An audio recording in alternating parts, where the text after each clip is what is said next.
Hello everyone, welcome to Textchem. आज हम लोग बात करने जा रहे हैं अध्याय बैच में नॉमेनक्लेचर ऑफ ऑर्गेनिक कंपाउंड्स के लेक्चर 1 के बारे में। यार जीओसी शुरू की थी तो कई लोगों ने कमेंट किया कि सर मेरे को बेसिक्स ही नहीं पता है। ये सही बात है, मेरे से थोड़ी सी गलती हुई। मैं मानता हूँ कि 11th वालों को जीओसी कैसे समझ में आएगी जब तक नॉमेनक्लेचर नहीं आता, तो इसलिए मैं मिस्टेक को सुधार रहा हूँ अपनी। मैं एडमिट कर रहा हूँ कि गलती हो गई, तुम्हें ये सिखाना पहले ज़रूरी था।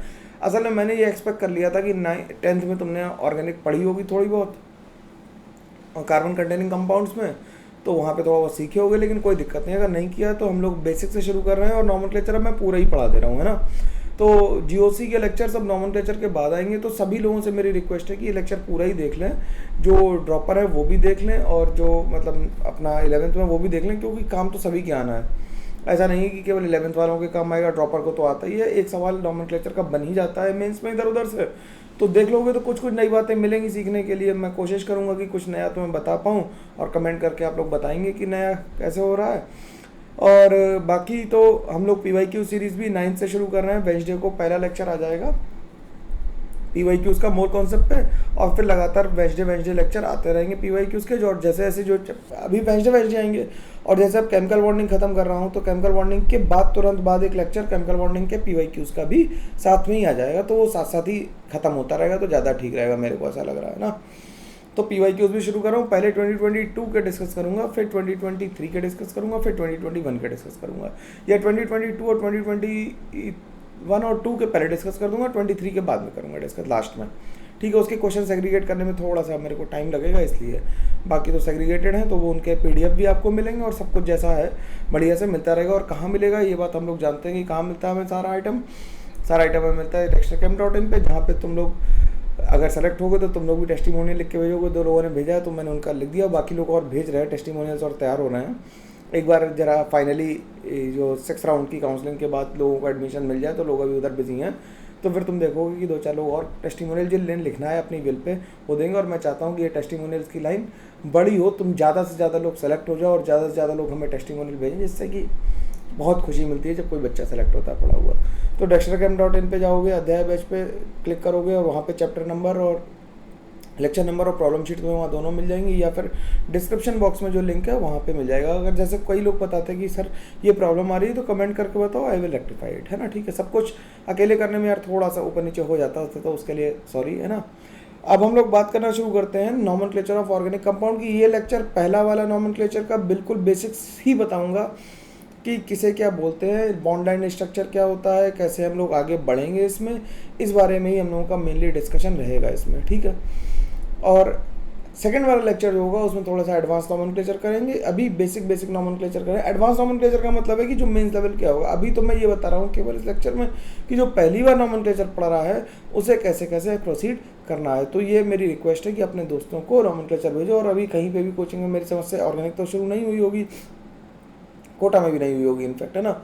तो ये सीख जाओगे तो जब तुम क्लास में बैठोगे, या फिर जो अपने आप पढ़ रहे हैं, सेल्फ स्टडी कर रहे हैं, मेरे से ही पढ़ रहे हैं, उनके लिए काफ़ी फ़ायदा रहेगा। और पैरेलल हम लोग अपनी केमिकल बॉन्डिंग कर ही रहे हैं, वो लेक्चर आप लोग देख ही रहे होगे। थोड़ा कम देख रहे हैं, ज़्यादा लोग देखोगे तो सही रहेगा, क्योंकि जीओसी में केमिकल बॉन्डिंग की बहुत ज़रूरत पड़ने वाली है। अगला लेक्चर जो भी जीओसी का आएगा उसमें केमिकल बॉन्डिंग भर भर के यूज़ होगी, फिर हमसे मत कहना यार कि जीओसी समझ नहीं आ रही। ठीक, चलो भाई आगे बात करना शुरू करते हैं हम लोग। तो अब इंट्रोडक्शन से ही शुरू करेंगे। सबसे पहले तो थोड़ा सा लिख के लाया हूँ जिससे थोड़ा सा जल्दी हो जाए, अदरवाइज नॉमेनक्लेचर पढ़ाने में ही 4-5 क्लास लग जाती है, तो मैं 2 क्लास में नॉमेनक्लेचर ख़त्म कर दूँगा। ठीक है, फिर से मेरे साथ साथ जो नोट्स लिख रहे होंगे उन्हें पता लग रहा होगा कि लेक्चर की लेंथ काफ़ी ज़्यादा होती है। 1 घंटे का लेक्चर मेरा कम से कम बहुत बड़ा लेक्चर है ना। चलो भाई, तो इंट्रोडक्शन में क्या हुआ कि पहले ऑर्गेनिक कंपाउंड्स को ये समझाता था कि जो मतलब नेचर ने बनाए हैं, जो लिविंग बीइंग से मिल रहे हैं उन्हीं को हम ऑर्गेनिक कंपाउंड कह रहे हैं, और बाकी जो नॉन लिविंग बीइंग से मिल रहे हैं उन्हें इनऑर्गेनिक कंपाउंड कह रहे हैं।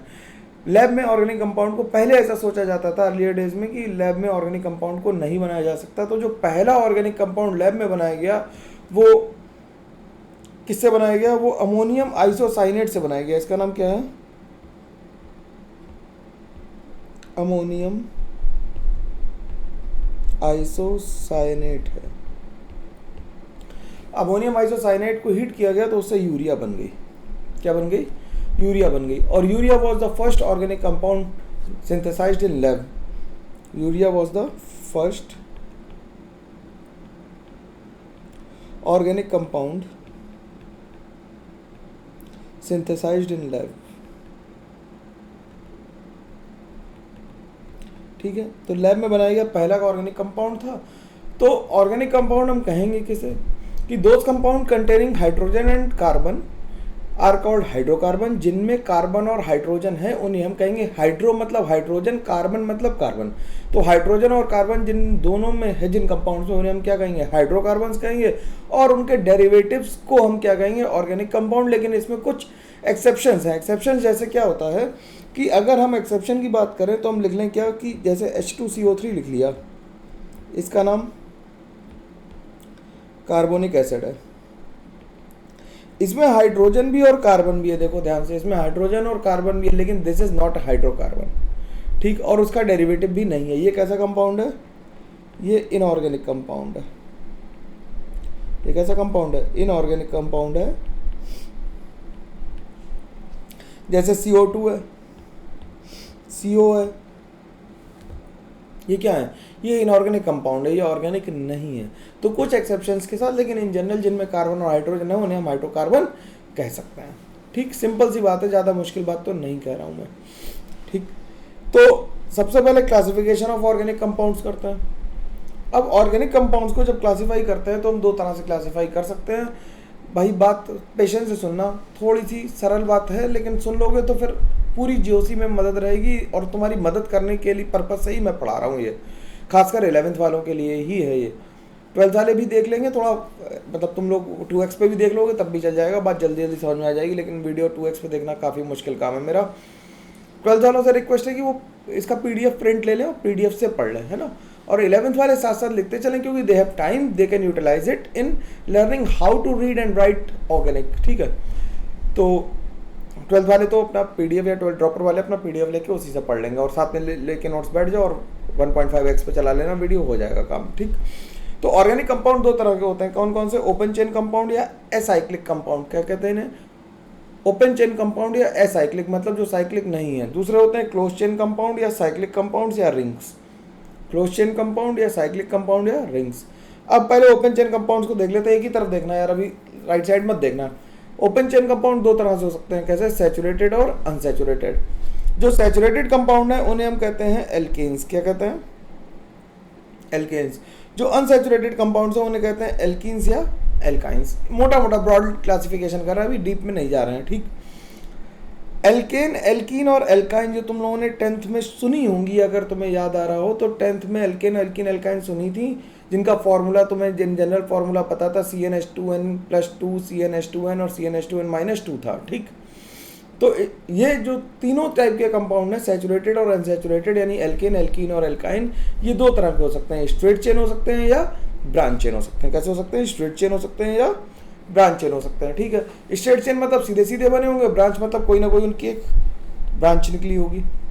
जैसे ट्री की ब्रांच आ जाती है, वैसे इनकी कोई ना कोई ब्रांच निकली होगी। अभी नाम क्या है इस बात से हमें कोई लेना देना नहीं है। अभी हमारा सिंपल सा फोकस है कि हम बात को धीरे धीरे समझने की कोशिश करें। तो हमें दो चीज़ें पता लगी, कौन कौन सी, एक तो साइक्लिक और ओपन चेन, या फिर रिंग या साइक्लिक या फिर क्लोज चेन कंपाउंड। ये कंपाउंड कैसे हैं, जो ओपन चेन वाले हैं वो सैचुरेटेड या अनसैचुरेटेड हो सकते हैं। सैचुरेटेड कंपाउंड वो हैं जो एल्केन्स हैं, और अनसैचुरेटेड कौन से हैं, एल्कीन्स और एल्काइंस। और ये दोनों ही ब्रांच और स्ट्रेट चेन हो सकता है। अब रिंग्स की बात आई। रिंग्स दो तरह की हो सकती हैं, होमोसाइक्लिक हो सकती हैं और हेटेरोसाइक्लिक हो सकती हैं। होमोसाइक्लिक का मतलब है जिसमें कार्बन ही का चेन में हो। होमोसाइक्लिक का मतलब है जिसमें केवल और केवल क्या हो, कार्बन ही हो। ये लिख लेना यहाँ पे, only carbon is present in the ring. Carbon is present, मैं यहाँ पे लिख देता हूँ, इन द रिंग। और हेटेरोसाइक्लिक का मतलब other than carbon is present in the ring, some other atom is present. ठीक है, बात समझ में आ गई। होमो का मतलब सेम और हेटेरो का मतलब अलग, कार्बन के अलावा कोई है तो उसे हेटेरो कहेंगे। ये दोनों ही कंपाउंड दो तरह के हो सकते हैं, एरोमेटिक और नॉन एरोमेटिक। एरोमेटिक कंपाउंड दो तरह के हो सकते हैं, बेंजोनॉइड और नॉन बेंजोनॉइड। और नॉन एरोमेटिक कंपाउंड सिंपल हमने एग्जांपल लिख दिए। इसका नाम, कुछ कंपाउंड का नाम, जैसे इसे हम बेंजोनॉइड का नाम क्या लिख दें, इसका नाम बेंजीन है, तुम लोगों ने सुना होगा। ठीक, ये क्या है, बेंजीन है। ये है नेफ्थलीन। ये नेफ्थलीन वही है जो टॉयलेट बॉल्स होती हैं, नेफ्थलीन। ठीक, इसका नाम पायरोल है। पायरोल है, स्पेलिंग गलत हो गई, PIROL सही, पायरोल है। ये पायरिडीन है। ठीक, ये क्या है, ये पायरिडीन है। ये यहाँ पे गड़बड़ है, इसे हम नहीं बनाते। और ये अगर नॉन बेंजोनाइट का एक एग्जाम्पल और लिखना हो तो इसे हम इस तरह से लिख सकते हैं, या फिर इसे सही कर देता हूँ मैं, इस कंपाउंड को इसे हम बना देते हैं ये, जिसे हम फ्यूराइन कहते हैं। क्या कहते हैं? फ्यूराइन। इसे ठीक कर लेना यार, है ना। तो अब हमारे पास साइक्लिक कंपाउंड कैसे हो गए? होमोसाइक्लिक हो गए और हेट्रोसाइक्लिक हो गए। होमोसाइक्लिक और हेट्रोसाइक्लिक दोनों ही क्या है? दोनों ही एरोमेटिक और नॉन एरोमेटिक हो सकते हैं, सिंपल सी बात है। तो एरोमेटिक कौन से कंपाउंड होते हैं उनके बारे में हम लोग जीओसी में पढ़ेंगे ढंग से। नॉन एरोमेटिक क्या होते हैं उन्हें भी जीओसी वाले लेक्चर में, अगला लेक्चर यही इसी पे आएगा कि एप्लीकेशन ऑफ रेजोनेंस। रेजोनेंस तक की बात समझ में आ गई? कमेंट करके बताना यार, तुम लोग मेरे साथ एसोसिएटेड भी हो या नहीं हो, जुड़े हुए हो या नहीं हो, बात समझ में आ रही मेरी? नहीं आ रही। अब बात करते हैं सिंपल, शुरुआत बिल्कुल जीरो लेवल है, यहाँ से आराम से मेरी बात सुनना बस, कि types of hydrogen and carbon क्या होते हैं। जैसे 1 डिग्री कार्बन या प्राइमरी कार्बन, अगर हमें किसी को बोलना हो कि कौन सा कार्बन 1 डिग्री कार्बन या प्राइमरी कार्बन है, तो कौन सा है? The carbon which is connected to only 1 carbon atom is called 1 degree carbon और प्राइमरी कार्बन। जो केवल एक कार्बन से कनेक्टेड है उसे हम 1 डिग्री कार्बन या प्राइमरी कार्बन कह सकते हैं। जैसे CH3 में ये कार्बन कितने कार्बन से जुड़ा हुआ है? बताओ भाई जल्दी से, ये कार्बन कितने कार्बन जुड़ा हुआ है? एक कार्बन से जुड़ा हुआ है। अगर एक कार्बन से जुड़ा हुआ है तो ये कैसा है? 1 डिग्री है। ये भी कितने से जुड़ा हुआ है? एक से जुड़ा हुआ है, तो ये भी कैसा है? 1 डिग्री। CH4 को हम लोग क्या कहते हैं? CH4 को हम कहते हैं मीथेन। ये किसी से जुड़ा हुआ नहीं, ये अकेला कार्बन है, ये मिथाइल कार्बन है, ये 1 डिग्री कार्बन नहीं है। ये मिसकंसेप्शन होता है दिमाग में कई लोगों के। तो इसमें ये कार्बन कैसा है? ये एक कार्बन जुड़ा हुआ है तो ये 1 डिग्री हो गया। ये भी कैसा हो गया? ये 1 डिग्री हो गया। ठीक, अब 2 डिग्री कार्बन, बात समझ में आएगी? जो एक कार्बन से जुड़ा हुआ है वो 1 डिग्री है, जो 2 से जुड़ा हुआ 2 डिग्री, जो 3 से जुड़ा हुआ वो 3 डिग्री, जो 4 से जुड़ा हुआ वो 4 डिग्री। सिंपल सी बात है। तो 2 डिग्री कार्बन क्या है या सेकेंडरी कार्बन क्या है? कि the carbon which is connected to 2 carbons. ऐसा कार्बन जो 2 कार्बन से कनेक्टेड है उसे हम क्या कहते हैं? 2 डिग्री कार्बन या सेकेंडरी कार्बन कहते हैं। 2 डिग्री कार्बन या सेकेंडरी कार्बन कहते हैं। तो अगर हम इसे देखें तो ये कैसा है? ये 1 डिग्री है। ये कैसा है? देखो, ये इधर से भी जुड़ा हुआ है एक कार्बन से और एक इधर से जुड़ा हुआ है, 2 कार्बन से जुड़ा हुआ है ना भाई। सब लोग ध्यान से देखना, 11th वालों खासकर तुम्हारे लिए ये क्लास। नहीं तो मैं तो जीओसी पढ़ाने वाला था, मैं तो ये भूल ही गया था कि तुम भी पढ़ोगे 11th में, है ना। लेकिन तुमने रिक्वेस्ट की तो मैं इसीलिए लेक्चर लेके आया। तो ये कैसा कार्बन हो गया? ये 2 डिग्री कार्बन हो गया। ये कैसा हो गया? ये 1 डिग्री हो गया। इसी तरह से ये कैसा हो गया? ये 1 डिग्री हो गया। ये कैसा हो गया? ये 2 डिग्री हो गया। ये कैसा हो गया? ये 2 डिग्री हो गया। और ये कैसा है? ये 1 डिग्री है। जो एक कार्बन से जुड़ा है वो 1 डिग्री, जो 2 कार्बन से जुड़ा है वो 2 डिग्री। अब 3 डिग्री कार्बन क्या होगा? 3 डिग्री या टर्शरी कार्बन क्या कहेंगे? टर्शरी कार्बन वो है जो कितने कार्बन से कनेक्टेड है? 3 कार्बन से कनेक्टेड है। डेफिनेशन नहीं लिखी, चल जाएगा, अपने आप लिख लोगे, कनेक्टेड टू 3 कार्बन लिख देता हूँ। चलो, carbon connected to 3 carbons is called 3 degree carbon. ऐसा कार्बन जो 3 कार्बन से जुड़ा है उसे हम 3 डिग्री कार्बन या फिर टर्शरी कार्बन कहेंगे। टर्शरी शब्द ध्यान रखना, मैं कई बार बोलूंगा टर्शरी, तो टर्शरी याद रखना। तो ये कार्बन कैसा हो गया? ये कैसा हो गया? ये 1 डिग्री हो गया। ये कैसा है? ये 2 कार्बन जुड़ा होता है 2 डिग्री। ये कैसा है? ये 1 डिग्री। ये वाला कार्बन कैसा है? 1 डिग्री। ये कार्बन को देखना जरा, ये कितने कार्बन से जुड़ा हुआ है? ये 3 कार्बन से जुड़ा हुआ है, तो ये कैसा कार्बन है? ये 3 डिग्री कार्बन है। बात समझ में आनी चाहिए बिल्कुल अच्छे से, इसमें किसी को कोई प्रॉब्लम नहीं होनी चाहिए। मेरी बात आई होप मैं बिल्कुल क्लियर बोलता हूँ तो समझ में आनी चाहिए, है ना। कोई इसमें डाउट तो रहने की शंका, ऐसी बात तो नहीं है ना। ठीक है, चलो भाई, बात समझ में आ रही? ठीक। अगला क्या कह रहा है? 4 डिग्री या क्वार्टनरी कार्बन। 4 डिग्री या क्वार्टनरी कार्बन मतलब क्या है? Carbon connected to 4 carbons is called 4 degree carbon. तो जरा आइडेंटिफाई करें, तो इसमें ये कैसा है? 1 डिग्री। ये भी कैसा है? 1 डिग्री। ये भी कैसा है? 1 डिग्री। और ये भी कैसा है? 1 डिग्री। ये बीच वाला कार्बन देखना कितने से कनेक्टेड है, 4 से कनेक्टेड है, तो ये कैसा है, ये 4 डिग्री या क्वार्टनरी कार्बन है। ठीक है, बात समझ में आनी चाहिए। कमेंट करके बताना कि सर कार्बन, देखो ये छोटी छोटी बातें हैं लेकिन पता होना बहुत ज़रूरी है। अगर आपको यही नहीं पता हुई तो फिर तो मज़े नहीं आएगा ना पढ़ने में आगे। तो ये तो पता होनी चाहिए आप सब लोगों को। और तुम लोग तो यार फ्यूचर हो, IITians, फ्यूचर IITians है ना, फ्यूचर डॉक्टर्स। देखते हैं हम लोग तुम्हें कहाँ तक पहुँचा पाते हैं। मेरी समझ से तो हम लोग 100 आउट ऑफ 100 टारगेट कर रहे हैं और मैं उसी पेस पे उसी मोटिव से पढ़ा रहा हूँ, है ना। ठीक, अब इस कार्बन को देखो बेटा, ये कैसा है, ये 1 डिग्री है, ये कैसा है, ये 1 डिग्री है, ये कैसा है, ये 1 डिग्री है, ये भी कैसा है, ये भी 1 डिग्री है। ये कार्बन बीच वाला देखो कैसा है, ये 4 डिग्री है। ये कार्बन कैसा है, 2 डिग्री। ये कार्बन कैसा है, 2 डिग्री। तो हमने 3 तरह के कार्बन ले लिए, 1 डिग्री, 2 डिग्री, 3 डिग्री और 4 डिग्री। अब बात आती है 1 डिग्री हाइड्रोजन की। तो hydrogen connected to 1 degree carbon is called 1 degree hydrogen. 1 degree carbon से जो हाइड्रोजन जुड़ा है उसे हम क्या कहेंगे, 1 डिग्री हाइड्रोजन कहेंगे। अगर हम ध्यान से देखें तो ये कार्बन कैसा है, 1 डिग्री, ये भी कैसा है, 1 डिग्री, ये भी कैसा है, 1 डिग्री, और ये भी कैसा है, 1 डिग्री। तो कितने 1 डिग्री हाइड्रोजन आ जाएंगे, 4, और 12 आ जाएंगे, और 1 डिग्री कार्बन कितने आ जाएंगे, 4। तो एक कार्बन से कितने जुड़े होंगे, 3। सिंपल बात है। 2 degree hydrogen connected to 2 degree carbon. तो देखो इसमें क्या है, ये 1 डिग्री हो गया, ये कितना हो गया, 2 डिग्री, ये कैसा हो गया, 2 डिग्री, ये कैसा हो गया, 1 डिग्री। तो 1 डिग्री कार्बन कितने हैं, 2। 2 डिग्री कार्बन कितने हैं, 2। 1 डिग्री हाइड्रोजन गिनो कितने हैं, यहाँ से काउंट करो तो 3, और यहाँ से काउंट करो तो 3। तो 3 और 3 कितने हो गए, 6। 2 डिग्री कितने हो गए, 2 और 2 4। आसान बात है। बात मेरी समझ में आ रही है तो कमेंट करके लिखो हाँ कि सर आ रही है, बढ़िया चल रहा है सब। कमेंट करते तो बहुत खुशी मिलती है मेरे को। लगता है कि हम दोनों लोग संवाद कर पा रहे हैं, हमारी बात तुम्हारे तक पहुँच रही है पूरी। और कोशिश ये है कि जल्दी से जल्दी हम लोग और बेटर प्रेजेंटेशन, मतलब मैं जब खड़ा होकर पढ़ाऊँगा तो मज़ा ज़्यादा ही आएगा कुछ। ठीक है, जिस दिन डिजिटल बोर्ड पे पढ़ाऊँगा उस दिन तो दिल खुश हो जाएगा, गारंटी इस बात की। और उम्मीद ये है कि ये काम जल्दी होगा। हम लोग डिजिटल बोर्ड की व्यवस्था करने में लगे हुए हैं, जैसे भी व्यवस्था होगी हम लोग ज़रूर आएंगे। लेकिन तब तक यार हम लोग शेयर करते रहेंगे तो मेरा मोटिवेशन बना रहता है। बस लोग तो कम ही देख रहे हैं, बहुत 100 लोग भी देखते नहीं वीडियो, फिर बनाने का ज़्यादा इच्छा से ख़त्म हो जाती है। लेकिन नहीं, ठीक है, बनाऊंगा। जो लोग देख रहे हैं उन्हें तो सेलेक्ट कराना ही है, वो मेरी जिम्मेदारी है। अब कनेक्टेड टू 3 डिग्री कार्बन कौन से होंगे, जो 3 डिग्री हाइड्रोजन होंगे। तो 3 डिग्री से कौन कौन कनेक्टेड है, इसे देखो, ये कैसा है, ये कैसा है, ये 1 डिग्री है, ये कितना है, ये 1 डिग्री है, ये भी कैसा है, 1 डिग्री है, ये कैसा है, 2 डिग्री, और ये कैसा है, 3 डिग्री। तो 3 डिग्री कार्बन कितना है, 1। 2 डिग्री कितना है, 1। 1 डिग्री कितने हैं, 3। तो हाइड्रोजन कितने हो गए, 1 डिग्री, 9 काउंट कर लोगे अब तो यार, अब तो आसान बात है। 2 डिग्री कितने हैं, 2। 3 डिग्री कितने हैं, 1। सिंपल है।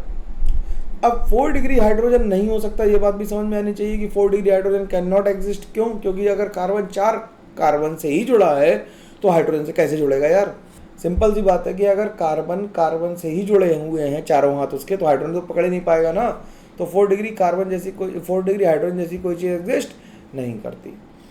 अब जो लोग कह रहे थे कि सर मेरे को बॉन्ड लाइन स्ट्रक्चर और ये नहीं आता, तो ध्यान रखना है कैसे बनाएंगे। देखो कैसे बनाएंगे, तो मैं इसे इरेज कर देता हूँ तुम्हारी सुविधा के लिए। जैसे मान लो हमें कि प्रोपेन बनाना हो, ये बनाना हो, 3 कार्बन, ये स्ट्रक्चर हमारे पास लिखा हुआ है, इसे हमें बॉन्ड लाइन में कन्वर्ट करना है। तो जहाँ पे देखो एंगल आए, जहाँ पे एंगल बनता हुआ नजर आए वहाँ पे कार्बन है और टर्मिनल पे कार्बन है। तो 3 कार्बन दिखने लगे, बोलो हाँ या ना, दिखने लगे होंगे। अब ये कार्बन और कार्बन एक कार्बन से जुड़ा हुआ है, यानी कि इस पे 1 वैलेंसी सेटिस्फाई है। जो बची हुई वैलेंसी है वो सारी बाय डिफॉल्ट क्या है, हाइड्रोजन है। तो ये क्या आ गए, इस पे 3 हाइड्रोजन आ गए क्योंकि इसकी 3 वैलेंसी बची थी। राइट वाले की भी कितनी बची थी, 3। और बीच वाले पे देखो 2 कार्बन से एसोसिएटेड है, तो कितनी वैलेंसी बची, 2। तो ये स्ट्रक्चर इसका बन गया आसानी से। अब जैसे ये बॉन्ड लाइन बना हुआ है, बॉन्ड लाइन से हमें क्या लगाने, कार्बन लगाने। तो देखो यहाँ पे कार्बन लगाएंगे, ध्यान से देखना, यहाँ कार्बन लगाया, जहाँ जहाँ बेंड हो रहा है वहाँ वहाँ कार्बन जोड़ दो। जोड़ पा रहे हो? अरे बोलो हाँ या ना, जल्दी बोलो, ये जोड़ पा रहे हो ना। कार्बन जोड़ दिया, तो यहाँ पे क्या आ गया, टर्मिनल पे CH3 आ गया, यहाँ टर्मिनल पे क्या आ गया, CH3 आ गया। अब बीच वाले दोनों कार्बन पे 2 तरफ हाइड्रोजन जोड़ने पड़ेंगे, 2, क्योंकि 2 ही वैलेंसी सेटिस्फाई है। हमें वैलेंसी कितनी करनी है, 4 करनी है। इसे देखो यहाँ पे carbon carbon carbon carbon carbon. बात समझ में? पहले पॉज करके सारे स्ट्रक्चर ड्रॉ कर लेना, उसके बाद करना, तभी ठीक रहेगा। तो ज़्यादा ठीक, मतलब तुम्हें ज़्यादा मज़ा आएगा कि तुम भी मेरी तरह बना पाओगे, है ना। तो टर्मिनल वाले पे CH3, ऊपर CH3, यहाँ पे CH3, बीच वाले पे क्या आ गया CH2, और यहाँ पे एक हाइड्रोजन आ गया। तो अगर मैं थोड़ा सा और साफ कर दूँ इसे, तो यहाँ पे 2 हाइड्रोजन यहाँ पे आ गया और एक हाइड्रोजन यहाँ पे आ गया। एक मैं और बना के दिखा देता हूँ। देखो भाई, कार्बन कार्बन, यहाँ कार्बन, यहाँ कार्बन, यहाँ कार्बन, यहाँ कार्बन। देखो यहाँ पे क्या आ गया, CH3 टर्मिनल पे है तो CH3 टर्मिनल पे है तो CH3 टर्मिनल पे है तो CH3। अब इस कार्बन को देखो जरा ध्यान से, क्या इसकी वैलेंसी सेटिस्फाई हुई? 4 बॉन्ड बन गए इसके। तो 1 2 3 4 बॉन्ड बन गए, यानी इस पर हाइड्रोजन लगाने की जरूरत नहीं है।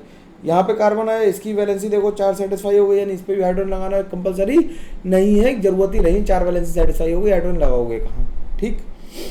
एक मैं रिंग बना के दिखा देता हूँ, बाकी तुम घर से बनाओगे।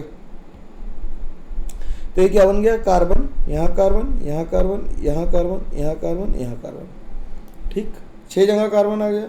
अब इस कार्बन की 3 वैलेंसी पूरी है तो 1 H लगा दिया, बाकी सबकी 2 वैलेंसी सेटिस्फाई है तो 2 H लगा दिया।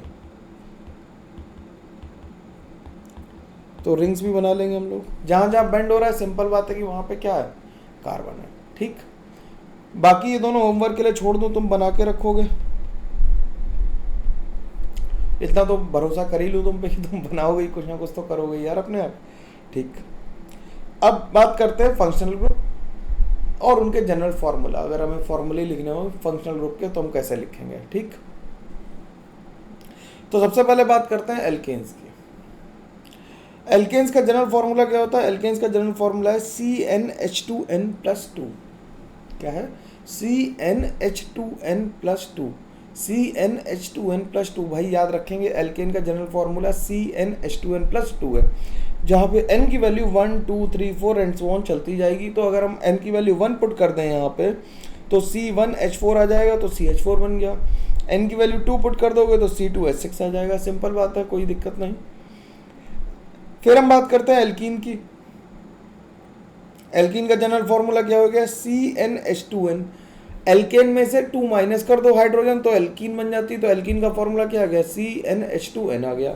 n की वैल्यू यहाँ पे 1 से शुरू नहीं होगी, ध्यान रखना, ये बात जरूरी है कि n की वैल्यू 1 से शुरू नहीं हो रही है। n की वैल्यू कहाँ से शुरू हो रही है, n की वैल्यू 2 से शुरू हो रही है। n की वैल्यू 1 से शुरू नहीं हो रही, ये बात गौर करने की है, ध्यान रखने की है कि n की वैल्यू 1 से नहीं 2 से शुरू हो रही है। 2 3 4 एंड सो ऑन रखेंगे तो n की वैल्यू जब 2 डालोगे तो क्या आ जाएगा, C2H4 आ जाएगा, आ गया। C3H6 आ जाएगा। ऐसे ही अगर लिखेंगे तो C4H8 आ जाएगा। ऐसे लिखेंगे C5H10 आ जाएगा। तो ये क्या है, सारी एल्कीन्स हैं। ठीक है, जनरल फॉर्मूले समझ में आ रहा है। अब एल्काइन की बात करें, एल्काइन क्या होता है, CnH2n-2। अब एल्कीन में से भी 2 माइनस कर दो, एल्केन से 2 माइनस किया तो एल्केन से 2 माइनस किया एल्कीन बन गए, एल्कीन से 2 माइनस किया एल्काइन बन गई। तो इसमें भी n की वैल्यू 2 से शुरू होगी, तो यहाँ पर 2 रख दें तो क्या आ जाएगा, यहाँ पे अगर 2 रख दें तो क्या आ जाएगा, C2H2 आ जाएगा। 3 रख दें तो C3H4 आ जाएगा। अगर ऐसे C4 रख देंगे तो क्या आ जाएगा, C4H6 आ जाएगा। ठीक, इस तरह से हम आगे लिख सकते हैं। बोलो भाई, इसमें कोई दिक्कत तो नहीं आनी चाहिए किसी को भी, ये तो बात आसानी से समझ में आ ही रही है मेरी, मैं इतना मान ले रहा हूँ, है ना। ठीक है, ज़्यादा स्पीड में तो नहीं जा रहा हूँ। ठीक, एल्काइल हैलाइड की बात करते हैं। कुछ चीज़ें अब तुम्हें याद करनी पड़ेंगी जो तुमने 10th में नहीं सुनी होंगी, वो भी कुछ तुम्हें ध्यान रखने पड़ेंगे। जैसे एल्काइल हैलाइड, एल्काइल हैलाइड का फॉर्मूला है क्या, एल्काइल हैलाइड का फॉर्मूला ध्यान से देखना, CnH2n+1 और सिंगल बॉन्ड X है। ये क्या है, माइनस नहीं है, ये क्या है, सिंगल बॉन्ड है। माइनस मत समझ लेना कि CnH2n-X है ना, CnH2n+1 X है। n की वैल्यू हम कहाँ से ले सकते हैं, 1 2 3 4 ले सकते हैं, और x की वैल्यू FClBr यानी x क्या है, x हमारा हेलोजन है। क्या है, जैसे अगर हम n की वैल्यू 1 ले लें, n की वैल्यू 1 डालें तो क्या आ जाएगा, CH3, और x की वैल्यू Cl ले ली तो आ गया CH3Cl। देखो ये सिंगल बॉन्ड आया ना भाई, देखो ध्यान से कि सिंगल बॉन्ड आया ना। ये बातें तुम्हारे दिमाग में रटनी नहीं है भाई, ये बात ध्यान रखना कि रटना नहीं है ऑर्गेनिक को। ऑर्गेनिक रटनी पड़ गई तो उस दिन समझ लो जिंदगी तबाह होने वाली है बिल्कुल। अगर ऑर्गेनिक बहुत रटनी पड़ गई तो ज़िंदगी तबाह होने जैसी सिचुएशन आ जाएगी। ऑर्गेनिक इनकलकेट हो जानी चाहिए, ब्लड में मिल जानी चाहिए बढ़िया से, कि तुम सोते जागते ऑर्गेनिक का सही सवाल लगाओ। इनऑर्गेनिक याद करनी पड़ेगी, काफ़ी हद तक समझाने की कोशिश मैं करूँगा, लेकिन फिर भी थोड़ी याद करनी पड़ेगी। लेकिन ऑर्गेनिक इनिशियली लगता है कि थोड़ी बुरी है, लेकिन धीरे धीरे बेस्ट ऑर्गेनिक ही पड़ेगी तुम्हें, और मज़ा आएगा ही आएगा अगर तुम मेरे हिसाब से चलोगे। मैं जो कह रहा हूँ, जैसा पढ़ा रहा हूँ वैसा पढ़ोगे। लेवल थोड़ा ज़्यादा होता है मेरा, बहुत हल्की बात मेरे से नहीं हो पाती, मतलब मेरी मजबूरी है यार, हम क्या करें, है कि नहीं। अब मेरे से नहीं हो पाती, मैं फंडामेंटली बता पाऊंगा, जिससे तुम्हारा सिलेक्शन एडवांस में ज़्यादा अच्छी रैंक आएगी, मेंस में भी अच्छी आएगी, लेकिन एडवांस में मेंस से बेहतर आ पाएगी। ठीक, तो अगर हमने n की वैल्यू कितनी डाल दी, n की वैल्यू हमने 2 डाल दी, तो C2H5Br आ गया। अल्कोहल का फॉर्मूला क्या लिखे हैं, अल्कोहल तो सब लोग जानते ही हैं, अल्कोहल क्या होता है, फेमस है। तो CnH2n+1OH, या फिर इसका जनरल फॉर्म लिखें तो CnH2n+2O लिखें। OH क्या है यहाँ पे, OH हमारा फंक्शनल ग्रुप है। OH क्या है हमारा, OH हमारा फंक्शनल ग्रुप है। ऊपर क्या था, Br था, जैसे हेलोजन था, वैसे OH क्या है हमारा फंक्शनल ग्रुप है। अल्कोहल का मतलब OH अगर कहीं लगा देखो तो वो क्या है, अल्कोहल है। ध्यान रखोगे कि अगर OH लगा हुआ दिख रहा है तो क्या है, अल्कोहल है। तो n की वैल्यू 1 डालो तो क्या आ जाएगा, CH3OH, ये मेथनॉल है। और C2H5OH ये क्या है, ये इथेनॉल है। यही इथेनॉल है जो पीने के काम आती है, और ये मिथेनॉल है जो पॉइजनस होती है। तुम लोग लैब अगर कुछ लोग जाते हो तो तुम लोग ये जानते हो कि लैब में हमारे जो स्प्रिट लैम्प होता है वो उसमें इथेनॉल होती है मेनली, लेकिन वो मिथाइलेटेड स्प्रिट होती है। मिथाइलेटेड इसलिए होती है क्योंकि अगर मान लो केवल इथेनॉल होगी तो लोग धीरे धीरे डाइल्यूट करके पी जाएंगे, तो उसे पॉइजनस कर देते हैं, उसमें मिथेनॉल मिली हुई आती है, जिससे कि कोई और पी ना पाए, उसे यूज़ हो केवल जलाने के काम ही आए। ठीक, इसे स्प्रिट लैम्प में जो भरी होती है, देखिए ना कुप्पी जैसे लैम्प होते छोटे छोटे सा। अच्छा, कुप्पी भी तुम नहीं समझते हो ना, तुम लोग अंग्रेज हो। ठीक, अगला क्या है, ईथर। ईथर और अल्कोहल का जनरल फॉर्मूला सेम होता है, CnH2n+2O। ईथर और अल्कोहल का जनरल फॉर्मूला सेम होता है, CnH2n+2O होता है। लेकिन अगर हम इसमें लिखना चाहें तो हम इसे एक ऑल्टरनेटिव तरीका क्या लिखने का, कि CnH2n+1O single bond, O single bond, CnH2n+1 लिख दे। तो यहाँ पे हम लोग n की वैल्यू 1 रख सकते हैं, लेकिन जब यहाँ पे रखेंगे तो n की वैल्यू 2 से शुरुआत हो रही। ध्यान से देखो, यहाँ पे n की वैल्यू 2 से शुरुआत हो रही, यहाँ पे 1 से हो रही, क्योंकि हमने इसी को बाइफर्केट करके लिख दिया। ठीक, तो n की वैल्यू अगर हम 1 डाल दें इसमें तो क्या बन जाएगा, CH3OCH3। तो अगर हम इसमें n की वैल्यू को 2 डालें, देखना जरा ध्यान से, n की वैल्यू 2 डाल दें तो यहाँ पे क्या बन जाएगा, ये बन जाएगा C2H6O, और इसी को अगर हम ध्यान से देखो तो ये लिखा हुआ। ठीक, ठीक है, तो ये ईथर हो गया। अभी बेसिक इंट्रोडक्शन है, ये फिर से आएंगे दोबारा से, उन्हें हम लोग डिस्कस करेंगे जब हम डिटेल में इनके नाम लिखना शुरू करेंगे। अभी तो मैं तुम्हें इंट्रोड्यूस कर रहा हूँ कि तुम ग्रुप देख के पहचान जाओ कि क्या है, कौन सा ग्रुप है। तो ईथर क्या है, जिसमें O बॉन्ड हो, O सिंगल बॉन्ड O हो। इसके बाद आता है एल्डिहाइड।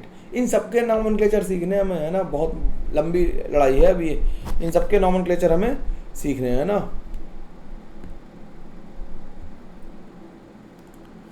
ठीक, तो एल्डिहाइड क्या है, एल्डिहाइड का मतलब है CnH2nO।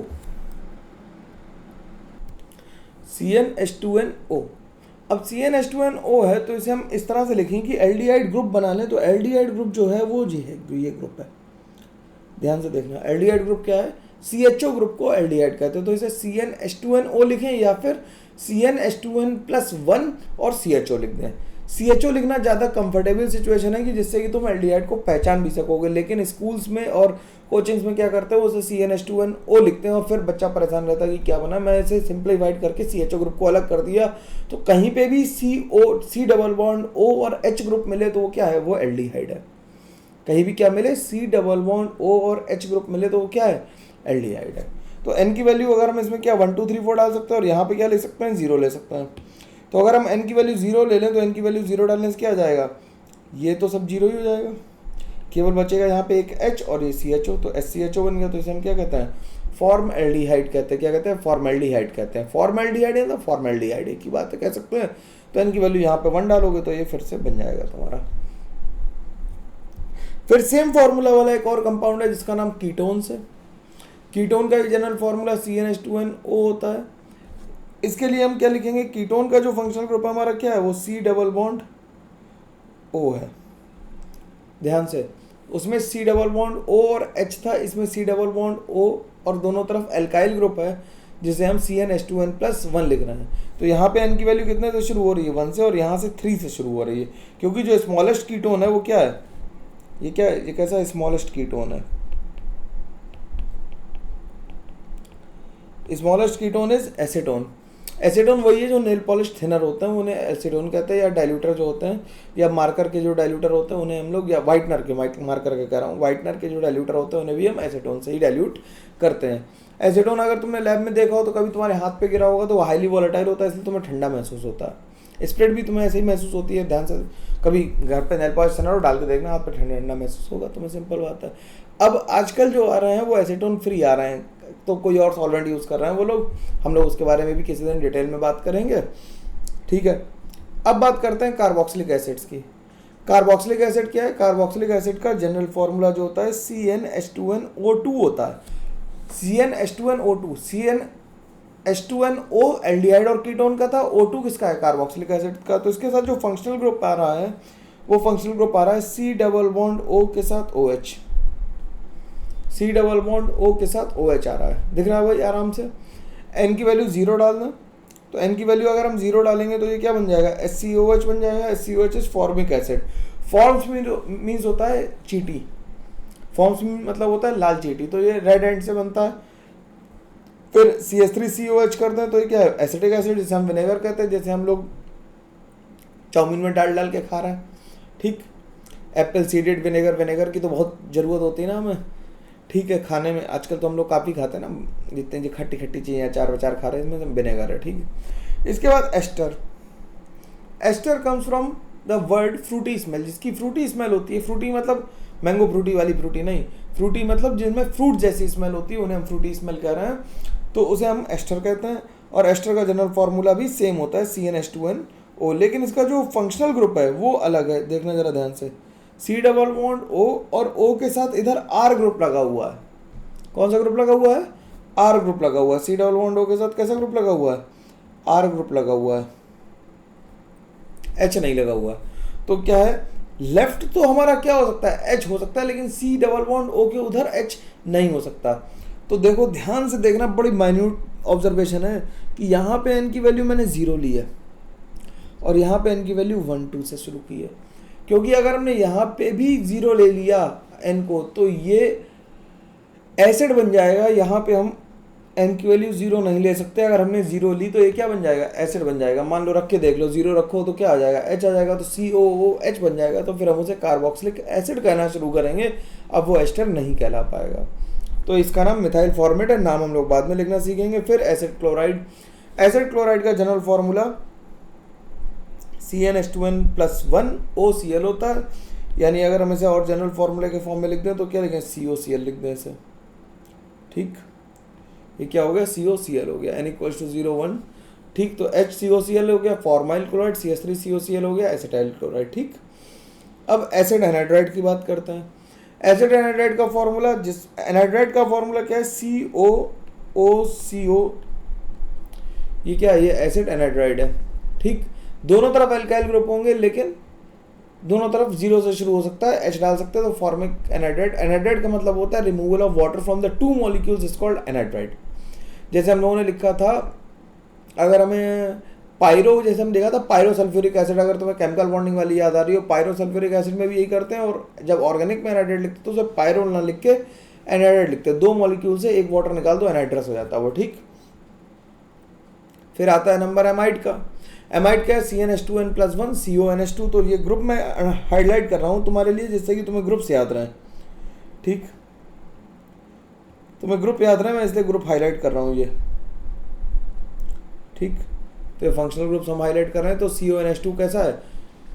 एमाइड है। जैसे SCOH लिख दें तो SCONH2 लिख दें तो फॉर्मामाइड, CH3CONH2 लिख दें तो एसिटामाइड। लेकिन इसका फंक्शनल ग्रुप ध्यान से देखोगे तो तुम्हें यही दिखाई देगा। ठीक, एमाइन क्या है?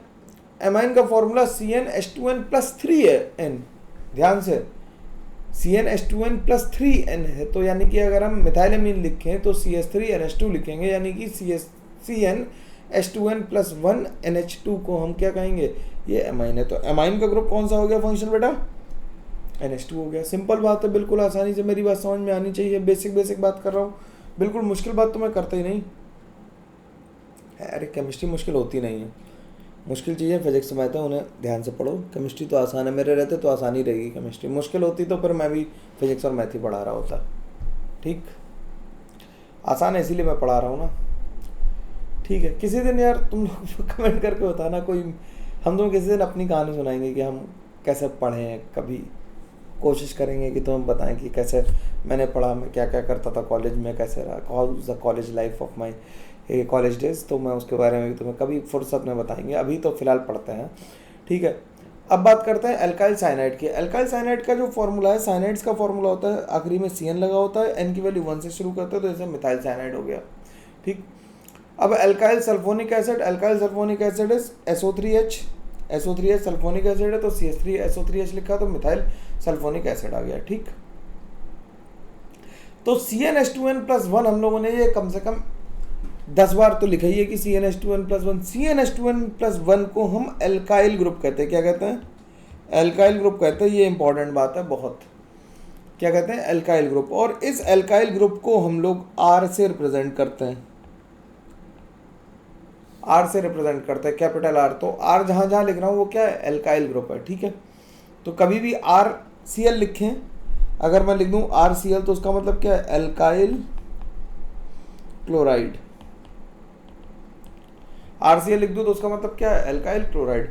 जैसे अगर इसमें हम N की वैल्यू 1 डाल दें, N की वैल्यू 1 डाल दें तो क्या बन जाएगा? ये मिथाइल बन जाएगा। 2 डाल दें तो इथाइल, 3 डाल दें तो प्रोपाइल।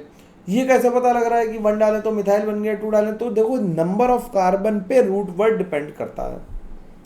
नंबर ऑफ कार्बन पे रूट वर्ड डिपेंड करता है। अगर N की वैल्यू 1 है तो C1 को कहते हैं मेथ, C2 को कहते हैं एथ। तो ये तो तुम्हें याद होगा 10th वाला, meth, eth, prop, but, pent, hex, hept, oct, non, dec. यहाँ तक तो सबको याद होता है। मेथ, एथ, प्रोप, प्रोप मतलब 3, 4 मतलब ब्यूट, बट नहीं है, ब्यूट है। ठीक, बट मत पढ़ लेना कि 4 मतलब बट, 5 मतलब पेंट, 6 मतलब हेक्स, 7 मतलब हेप्ट, सेप्ट लोग कह देते जल्दी में, हेप्ट है। 8 मतलब oct, 9 means non, 10 means deck, 11 means अनडेक, 12 means डोडेक, फिर ट्राइडेक, टेट्राडेक, और फिर 20 को आइकोस कह सकते हो। और 50 तक लिखने की जरूरत नहीं है, मैं बता भी दूंगा, कोई फायदा नहीं होगा। अब इसके बाद जो जरूरी चीज़ हमें आइसोमेरिज्म में बहुत ज़रूरत पड़ेगी, जिस चीज़ की उसे कहते हैं डबल बॉन्ड इक्विवेलेंट, जिसे DBE कहते हैं, या इसी को डिग्री ऑफ अनसैचुरेशन या DU कहते हैं। तो DBE और DU का फॉर्मूला क्या होता है? C+1 माइनस X+H-N/2, जहाँ पे C क्या है? नंबर ऑफ कार्बन आइटम्स है, X क्या है? नंबर ऑफ हाइड्रोजन आइटम्स है, N क्या है? नंबर ऑफ नाइट्रोजन आइटम्स है, और H क्या है? नंबर ऑफ हाइड्रोजन आइटम्स है। तो ये फॉर्मूला बहुत इंपॉर्टेंट है, इसे अच्छे से ध्यान रखेंगे, बिल्कुल नहीं भूल सकते। We can't afford this formula to be forgetted. ठीक, हम इसे कैसे भी याद रखेंगे। तो CnH2n+ मतलब क्या, DBE का फॉर्मूला क्या हो गया? C+1 minus X+H-N/2। इस फॉर्मूले को ध्यान रखेंगे, बहुत ज़रूरत पड़ती है इसकी। ठीक है, तो जैसे अगर हमें C6H14 की DBE निकालनी हो, इसकी DBE कैसे निकालेंगे? तो हम फॉर्मूला लिख लेते हैं पहले, C+1 माइनस H+X-N/2। तुम लोग भी जल्दी जल्दी मेरे साथ साथ कैलकुलेट करके फटाफट आंसर बता दो, अगर किसी को आ गया हो आंसर तो। C+1 माइनस, मैं तो बिल्कुल बच्चों की तरह लगा रहा हूँ जिससे तुम्हें बात मेरी समझ में आ जाए। तो ये आ गया 7 माइनस 7, इसका मतलब हो गया 0, तो यानी कि कोई भी इसमें अनसैचुरेशन नहीं है। ठीक, C5H10 की निकालते हैं तो DBE का मतलब कितना हो गया?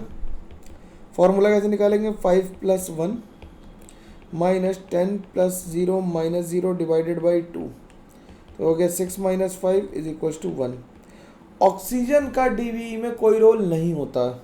ठीक, तो यहाँ पे लिख देता हूँ मैं बात। द रोल ऑफ ऑक्सीजन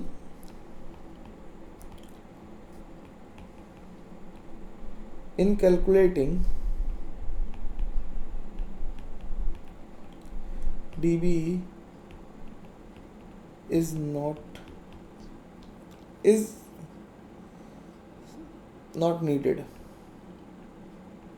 कोई रोल नहीं है, ठीक है, इज नॉट देयर, कोई रोल ऐसा नहीं है। मान लो अगर हमें कोई कंपाउंड लिख भी लें, चलो पहले देख लेते हैं कि डीबी का मतलब क्या होता है, फिर एक दो कंपाउंड और लिख देंगे। जैसे अगर लिखा है कि इफ डी यू या डीबी एक है, एक डीबी का मतलब क्या है कि या तो मॉलिक्यूल के पास एक पाई बॉन्ड है या फिर एक रिंग है।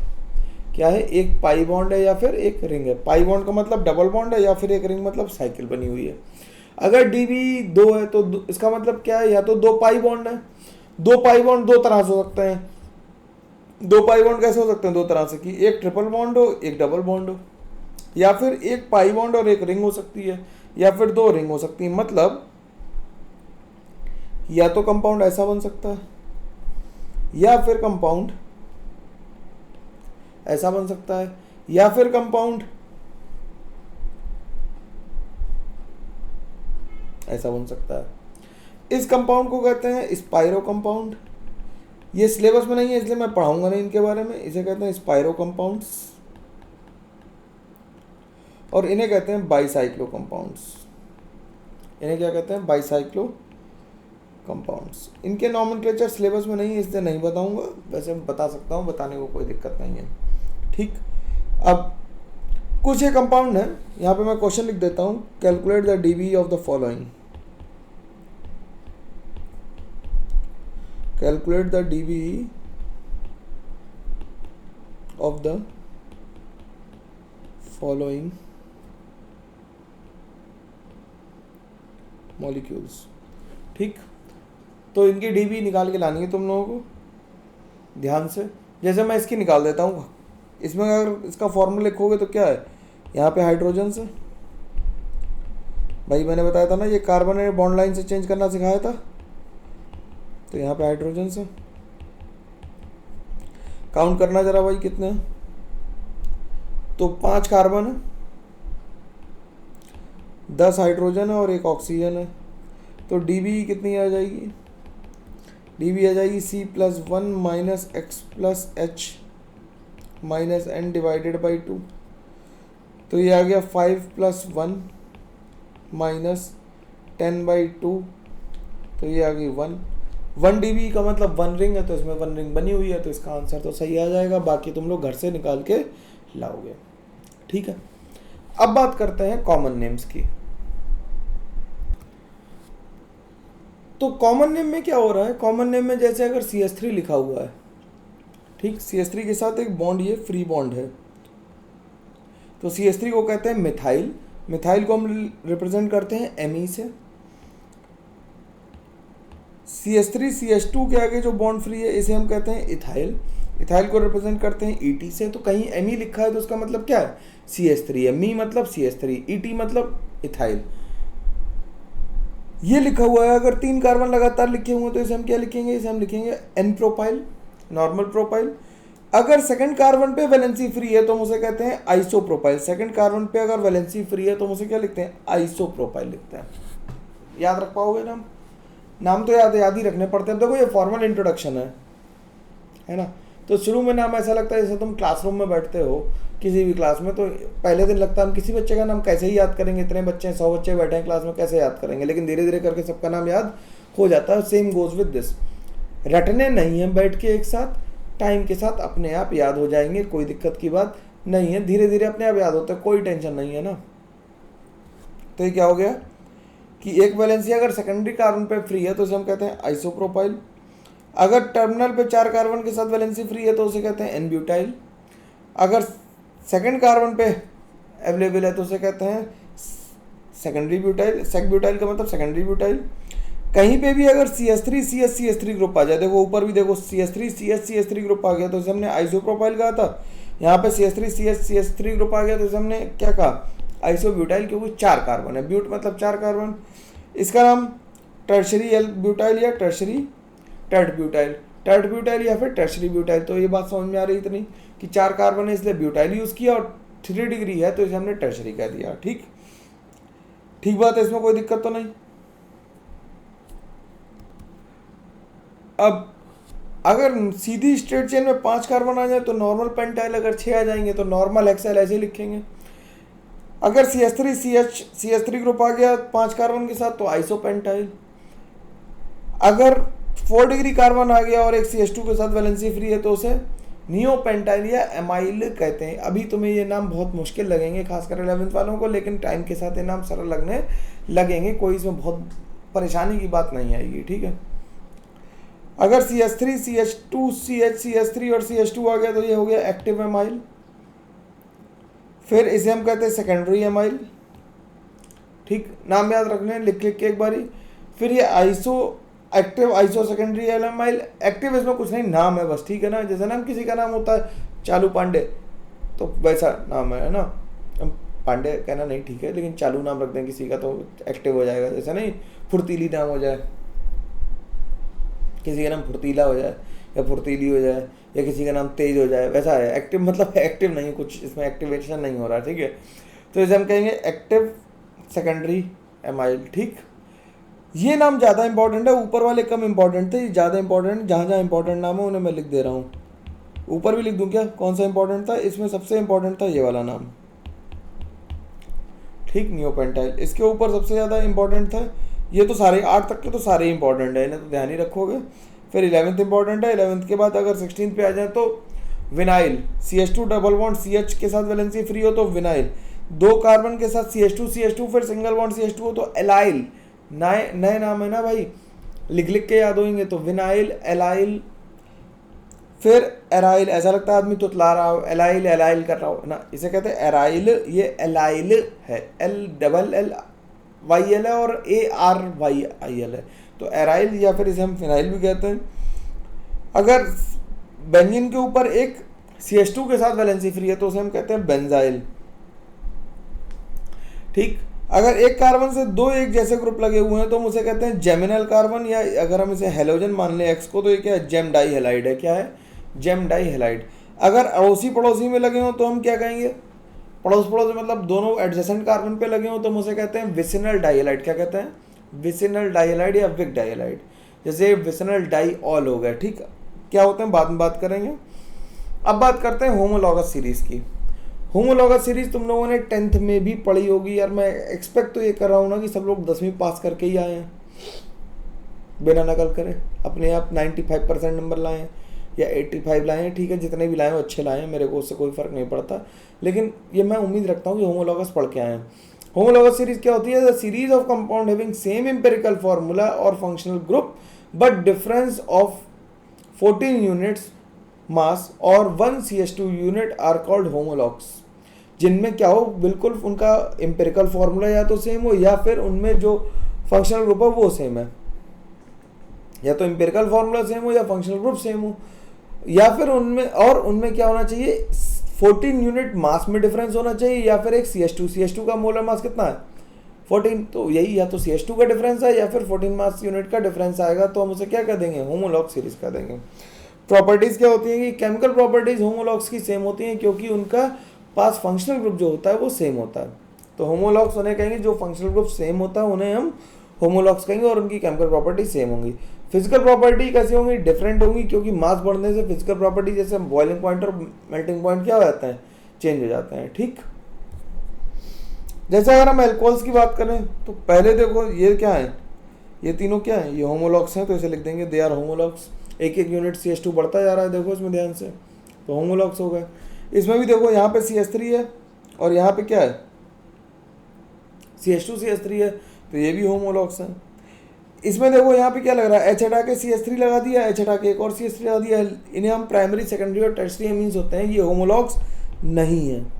दीज आर नॉट होमोलॉग्स, ये डिफरेंट फंक्शनल ग्रुप्स होते हैं। ये होमोलॉग्स नहीं है। अगर कहीं पढ़ लिया हो तुमने कि होमोलॉग्स, देखो यार किसी ने क्या पढ़ाया क्या हुआ, मेरी इसकी कोई गारंटी नहीं है कि उन्होंने सही पढ़ाया गलत पढ़ाया।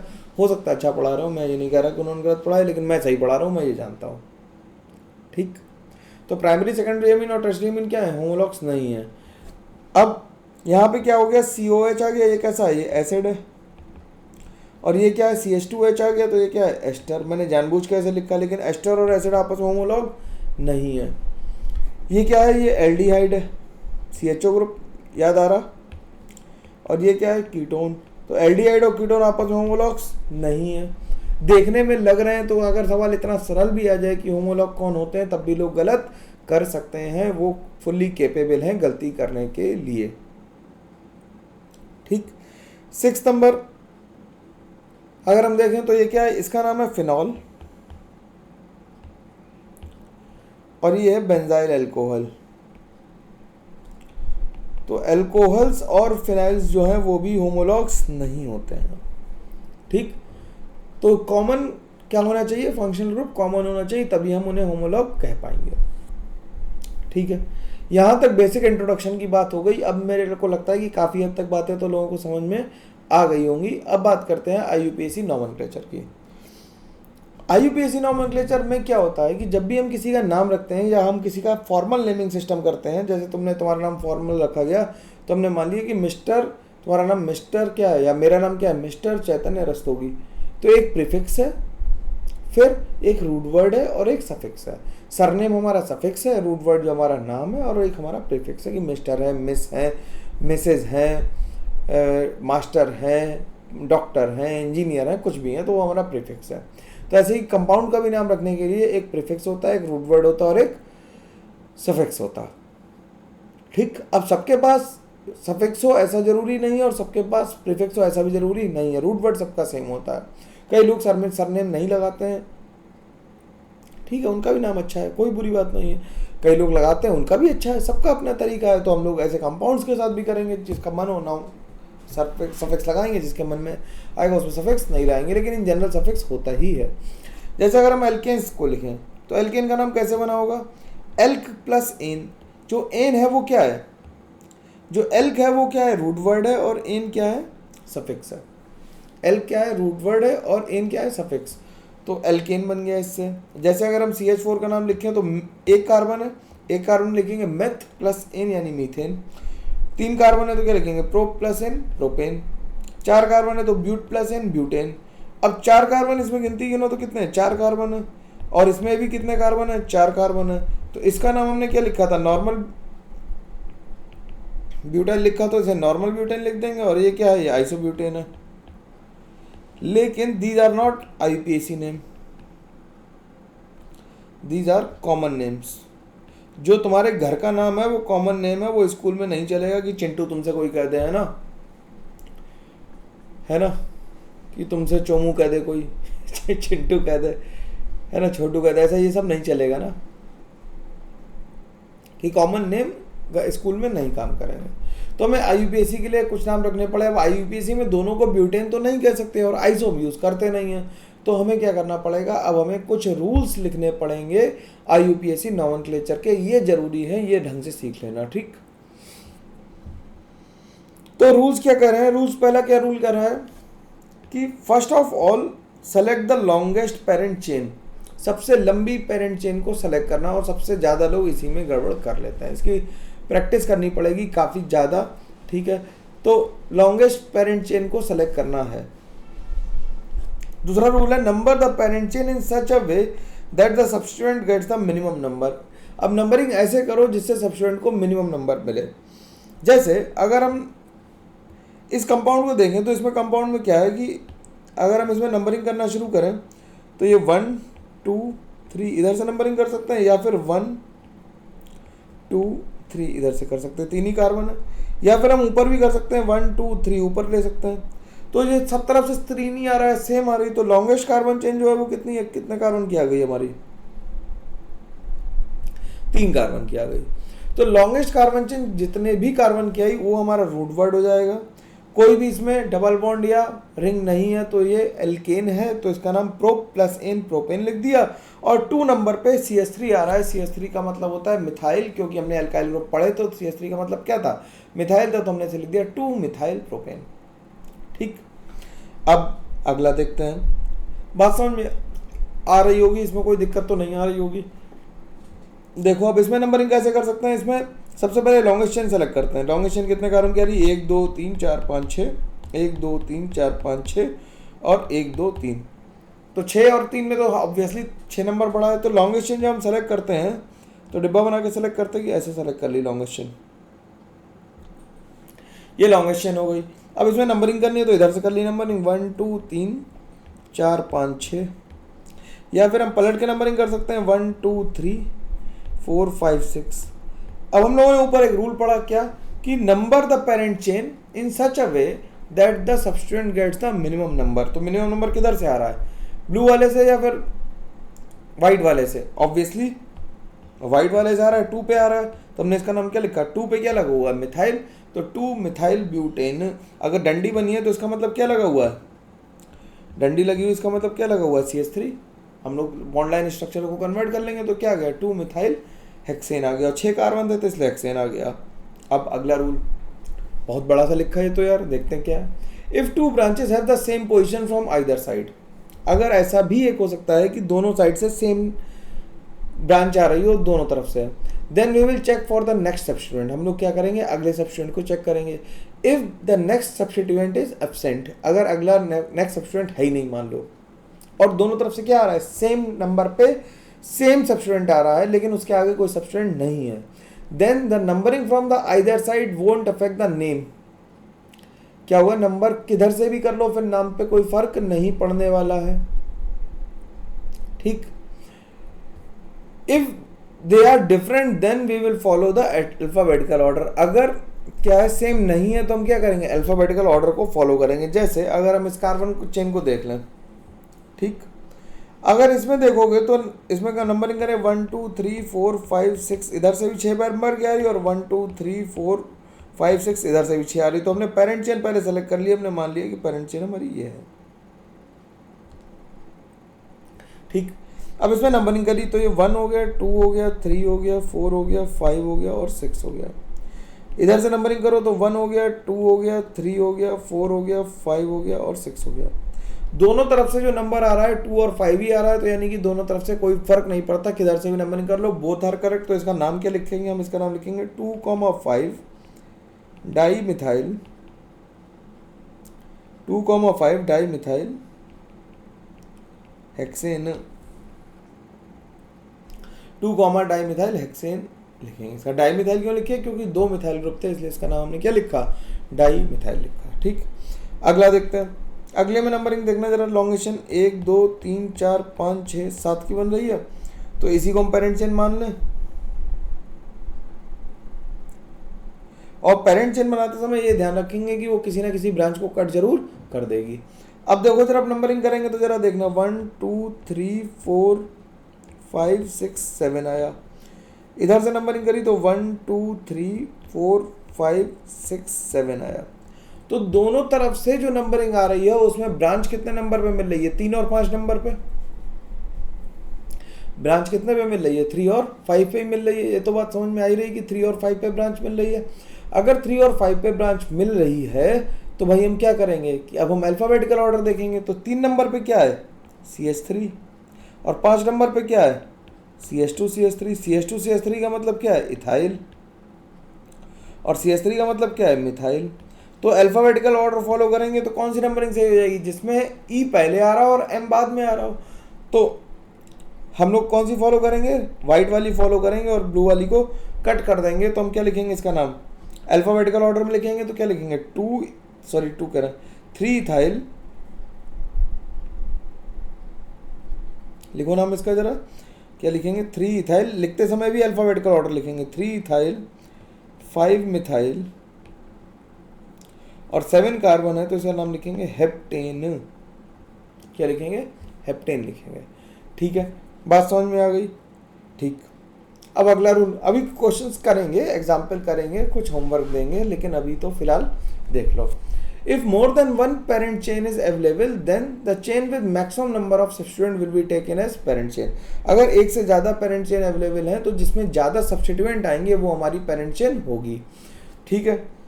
अब जैसे इसमें नंबरिंग करनी है तो इसमें नंबरिंग हम पहले देखो कितने नंबर की आएगी, 1 2 3 4 5 6 7 8 9 की आ रही चेन, ठीक। तो लॉन्गेस्ट पेरेंट चेन यही ले लेते हैं, ठीक। इधर से नंबरिंग करी तो 1 2 3 4 5 6 7 8 9 आ गया यहाँ तक। और इधर से नंबरिंग करेंगे तो 1 2 3 4 5 6 7 8 9 आ गया। ये तो ऊपर वाले जैसा एग्जाम्पल आ गया। तो इधर क्या है, 7 नंबर पे इथाइल है और इधर 3 नंबर पे मिथाइल है। तो अल्फ़ाबेटिकल ऑर्डर फॉलो करेंगे तो क्या नाम लिखेंगे इसका, जल्दी से बोलो, अब तो नाम सही से बताओगे भाई, क्या नाम आ जाएगा, 3 इथाइल 7 मिथाइल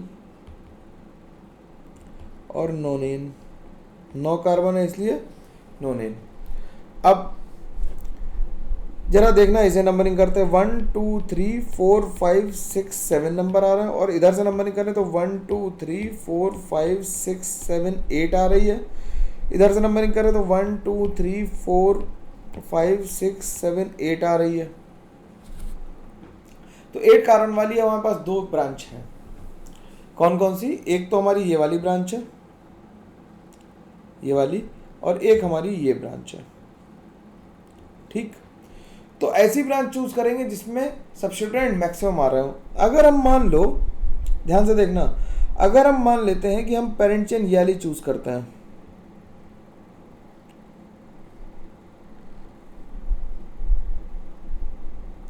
अगर हम ये वाली पेरेंट चेन चूज करते हैं तो कार्बन कितने आ गए इसमें, गिनती कर लो, 1 2 3 4 5 6 7 8।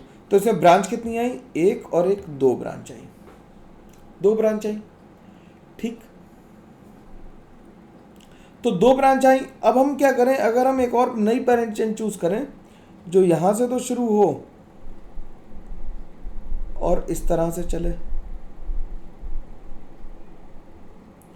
ठीक, अब इस तरह से चले तो इसमें भी कार्बन कितने हैं, 1 2 3 4 5 6 7 8 आए और इसमें ब्रांच कितनी आई, 1 2 और 3 आई। इसमें कितनी आई, 3 आई। अब हमारे लिए सही कौन सी है, जो सही है मैं उसे रहने देता हूं, जो गड़बड़ है उसे बिगाड़ देता हूं। तो जो गड़बड़ है उसे बिगाड़ दिया। ठीक, देख लो ध्यान से, जो गड़बड़ है उसे बिगाड़ दिया। ये येलो वाली गड़बड़ थी तो इसे मैंने इरेज कर दिया, खत्म हुई कहानी इसकी। अब नंबरिंग करेंगे, यहाँ से अगर नंबरिंग करें तो नंबरिंग करते समय देखो यहाँ से 1 2 3 पे ब्रांच आ रही है, यहाँ से 1 2 पे ही आ जा रही है। तो लेफ्ट साइड से नंबरिंग करेंगे, राइट साइड से, तो 1 2 3 4 5 6 7 और 8। तो नाम क्या लिखेंगे इसका, इसका लिखेंगे 3 इथाइल अल्फाबेटिकल ऑर्डर में,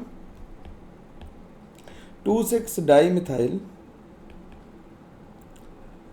3 इथाइल 2 6 डाई मिथाइल, और कितने कार्बन है, 8, तो ऑक्टेन हो गया। क्या हो गया, 2 6 डाई मिथाइल ऑक्टेन हो गया। अब अलग अलग टाइप के प्रीफिक्सेस हैं, इन प्रीफिक्सेस को हम लोग ध्यान रखेंगे, बिल्कुल कभी हम भूल नहीं सकते। कि जैसे CH3 को हम कहते हैं क्या, CH3 को कहते हैं मिथाइल, C2H5 को कहते हैं इथाइल, फिर फ्लोरो क्लोरो ब्रोमो आइडो, OH को कहते हैं हाइड्रोक्सी, OCH3 को कहेंगे मेथॉक्सी, ONO2 को कहेंगे नाइट्रो, NO को कहेंगे नाइट्रोसो, और C2H5 को हम क्या कहेंगे, इथॉक्सी कहेंगे। ठीक, अब तुम्हें ये कुछ नॉमेनक्लेचर कंपाउंड्स के लिखने हैं। तो जैसे इसका नाम मैं एक का लिख के दिखा दे रहा हूँ, इसका नाम क्या लिखेंगे, 1 2 3 4 5, तो इसका नाम लिखेंगे क्या, 3 फ्लोरो पेंटेन।